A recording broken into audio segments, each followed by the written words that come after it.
Alex groaned as they opened their eyes, blinking against the dim light filtering through the trees. They sat up, rubbing their head, and looked around in bewilderment. "Where am I?" they muttered. Tall trees towered overhead, their branches forming a thick canopy that blocked out most of the sky. The ground beneath them was a carpet of fallen leaves and twigs, damp from morning dew.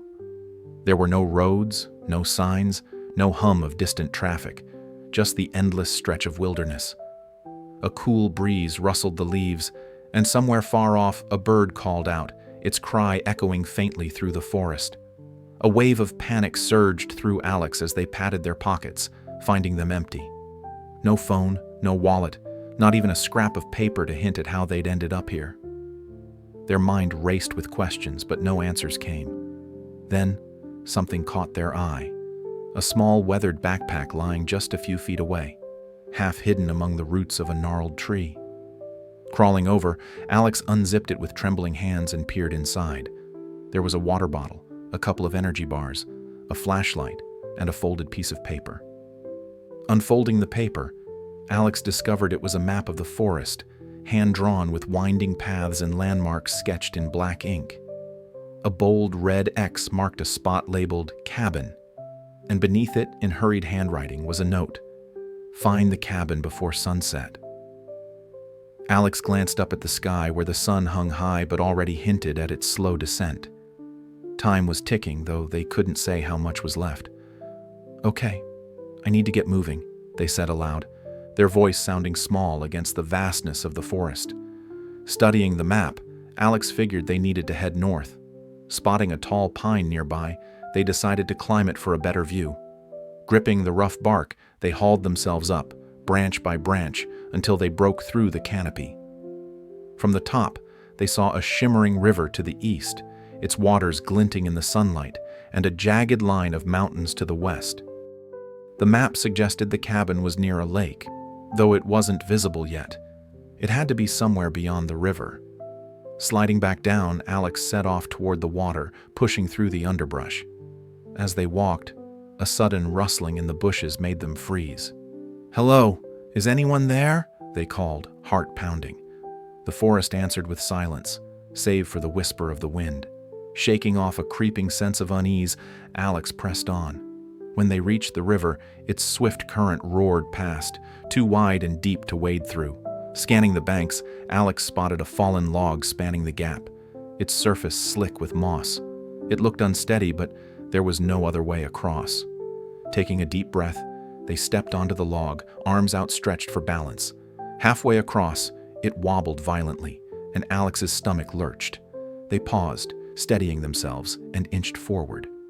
Just as the far bank came within reach, the log shifted beneath them. With a yelp, Alex slipped and plunged into the icy water. The current yanked at their legs, dragging them downstream. Flailing, Alex grabbed a low-hanging branch and clung to it, pulling themselves onto the muddy shore. Soaked and shivering, they collapsed for a moment, gasping. "That was close," they whispered, brushing wet hair from their eyes. Fishing the map from the backpack, they were relieved to see it was damp but legible. The next landmark was a clearing somewhere ahead. Struggling to their feet, Alex trekked onward, the forest growing denser with every step. Branches clawed at their arms and vines tangled around their legs, but they pushed through until they stumbled upon a small cave entrance, its mouth dark and inviting. Curiosity tugged at them, and they ducked inside, flicking on the flashlight. The beam revealed a cramped space with rough stone walls. Etched into one was a riddle. "I speak without a mouth and hear without ears. I have no body, but I come alive with the wind. What am I?" Alex frowned, turning the words over in their mind. Speak without a mouth, hear without ears, alive with the wind. A spark of realization hit them. "An echo," they said aloud. As the word left their lips, a faint click echoed through the cave. On a stone pedestal, a small wooden box sprang open, revealing a brass key nestled inside. Alex grabbed it, a grin breaking through their exhaustion. Emerging from the cave, they noticed the sun dipping lower, painting the sky in shades of orange. Time was running out. Following the map, they hurried toward the clearing. The trees soon parted, revealing a tranquil lake, its surface mirroring the fading light.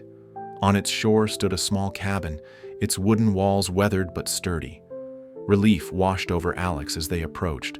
The door was locked, but the key from the cave slid into the latch with a satisfying click.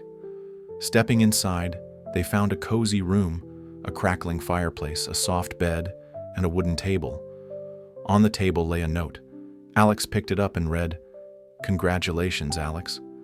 You have completed the challenge you set for yourself. You wanted to prove that you could survive in the wild, relying on your wits and determination. Well done. Enjoy the cabin tonight, and tomorrow you can hike back to the trailhead, knowing you've accomplished something remarkable." A smile spread across Alex's face as fragments of memory clicked into place.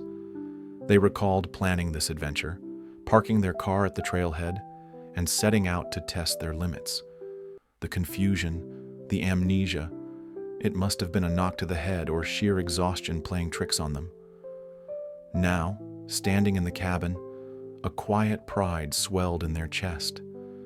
They'd faced the unknown, crossed rivers, solved riddles, and made it through. Settling by the fire, Alex let the warmth seep into their bones, ready for a well-earned rest before the journey home.